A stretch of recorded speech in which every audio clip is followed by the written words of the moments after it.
اگر یہی میری سینس پرسپشن رہی تھی، اس لیے اس سے یہ نظر آیا کہ یہ امکان ہے اس چیز کا کہ یہ سینس پرسپشن سے اب بھی ہمارے پاس ایک سورس آف نالج ہے، وہاں پہنچنے کے بعد تیرا چہرہ میرے سامنے بے نقاب آ سکتا ہے، اگر کہ ان آنکھوں کے سامنے تو قرآن میں جو کہتا ہے نہیں آ سکتا، اس لیے میرے سامنے بے نقاب ہونے سے دریغ نہ کر، 100 شعائیں بھی آفتاب سے نکل آئیں، تیرا کھاتا کہتا ہے۔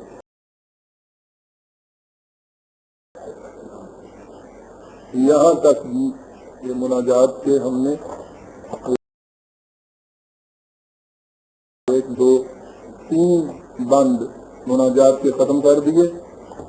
اس کے بعد ہم آئندہ بدھ کو اگلے بند لے لیں گے، اور میں سمجھتا ہوں مناجات ختم ہو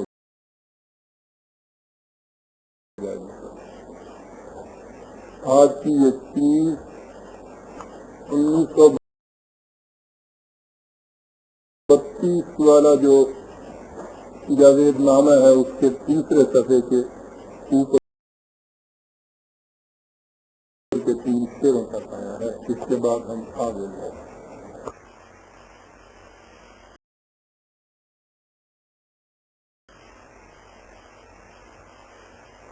اس قدر تضادات اور کنفلکٹ آتے ہیں، اس سے واقعی انسان کے ذہن میں کشمکش پیدا ہوتی ہے، تو اس سے ہم نکلیں کیسے؟ نکلنے کا راستہ بہت آسان ہے۔ اقبال نے اپنے سب سے پہلی تصویر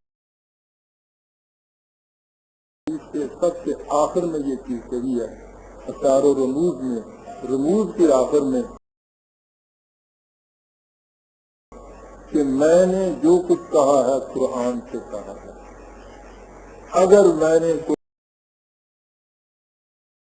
قرآن سے باہر ایک حرف بھی کہا ہو تو مجھ پر یہ لعنت،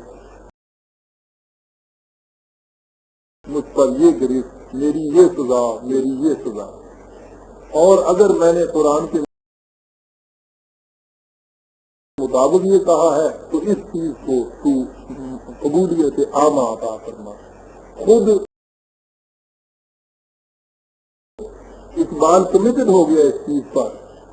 کہ اس کا کلام جو ہے اس کو رکھنے کی کسوٹی کیا ہے، وہ قرآن ہے۔ ہم جب اپنے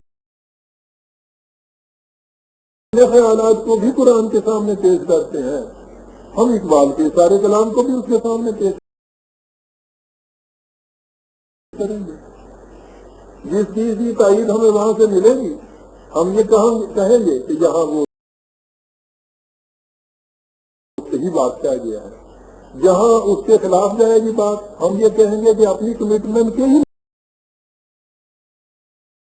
مطابق یہاں اس سے صاحب ہو گیا ہے۔ بات کو سمجھا نہیں ہے۔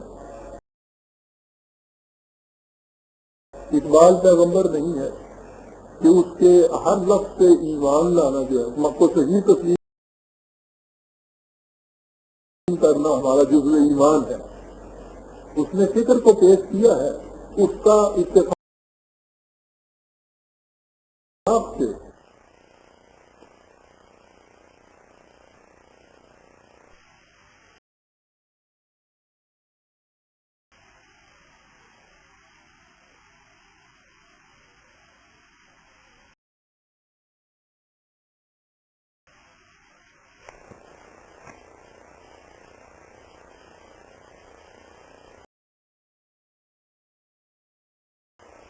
جہاں تک پیغام کا تعلق ہے اقبال کے، وہ جو میں نے دیکھا ہے وہ سارا قرآن کے مطابق ہے۔ اس کے حقائق یا مابعد الطبیعات جو چیزیں ہیں نا، اس میں آ کے وہ دوسری طرف نکل گیا ہے۔ اس لیے اس مقام کے اندر ہم اس کو قابل عقل بھی سمجھتے ہیں۔ پیغام اس کا اس دور کے اندر صحیح قرآنی پیغام ہے۔ اور یہ اس کا بہت بڑا احسان ہے اس زمانے اور اس دور کے اوپر۔ تو یہ چیزیں جب ہمارے سامنے آتی جائیں گی اس میں بھی تو ہم دیکھتے جائیں گے قرآن کی۔ جب ہم نے مجلس قلندراہ اقبال کراچی میں جو رکھی تھی وہ عبدالوہاب رضوان مصر کے سفیر، اس میں اسی قسم کی مجلس ہماری ہوتی تھی، تو اس میں یہ چیز جو تھی یہ رکھی تھی عبدالوہاب کے ساتھ۔ وہ تو میں کسی دوسرے وقت میں کہوں گا، عرض کروں گا کہ ان کو اس مقام پر لانے کے لیے مجھے کتنا وقت لگا تھا، لیکن جب آ گئے تھے ہم تو پھر بڑی پرکیف و پرلطف مجلس ہو گئی تھی، کیونکہ اس وقت پھر جب آتا تھا اقبال کا کوئی ایسا مقام جہاں ہماری بصیرت کے مطابق وہ قرآن کے خلاف کہہ گیا ہے، اور میں یہ عرض کرتا تھا کہ یہ یوں قرآن کے خلاف ہے اور یہ وہ آیت ہے، اس قدر وہ بچاٹ ہو جاتے تھے کہ اس کو دیکھ کے وہ اس قدر شاد رنگ ہو جاتے تھے وہ شفیع صاحب، اور پھر اس کے مطابق وہ ترجمہ کرتے، ورنہ پہلے ان کو بھی ان کی اتنی عقیدت تھی کہ شروع میں جب میں نے یہ چیز کہی کہ اقبال کی تضاد ہے قرآن کے خلاف کرا جاتا ہے، وہ تو سب بغیر کے میرے پیچھے پڑ گیا، میں نے سمجھ لیا کہ یہ محبت کا تقاضا ہے۔ پھر اس کے بعد کیونکہ وہ شخص بہت اونچا تھا علمی اعتبار سے اور سینے میں بڑی خوشاب تھی اس کے لیے، تو جب یہ چیزیں آئی ہیں اور وہ بڑی دلچسپ داستان ہے جب میں سناؤں گا، تو پھر ہماری کیفیت یہ ہوگی کہ جو ہی کوئی چیز آئی اور میں نے یہ کہا کہ قرآن کی اس آیت کے یہ خلاف ہے، اس نے فوراً اس کو ایکسپٹ کیا کہ یہ ٹھیک کہتے ہیں، اور اپنے ترجموں میں اس نے وہ چیز کہی جو قرآن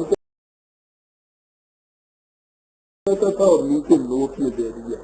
اس مقام پہ میرے شیخ نے وہ ہمیشہ یہ لکھتا تھا مجھے کہ میرے شیخ نے یہ بتایا کہ قرآن کی کس آیت کے خلاف ہے اور مجھے اس سے خوشی ہوئی، یہی کچھ ہم اس میں کریں گے، ہمارے لیے تو راستے بڑے آسان ہیں جی، مشکل کیا ہے، ہم یہ سارا فلسفہ لیں گے، ہم یہ ساری جتنی چیزیں اس نے بیک گراؤنڈ میں بیان کی ہیں سب چیزیں لیں گے، ہم اس یہاں پر جو پیغام ہے اس کو بھی لیں گے، اس میں جہاں کوئی چیز ایسی آئے گی قرآن کے خلاف ہے یا متقدمین میں سے جن جن کی بھی نظریات و اعتقادات اس نے بیان کیے ہیں وہ بھی جہاں قرآن کے خلاف آئیں گے ہم وہاں بھی ڈسکس کر دیں گے کہ یہ بھی قرآن کے خلاف آئیں گے، اس طرح سے ہم آگے چلے جائیں گے۔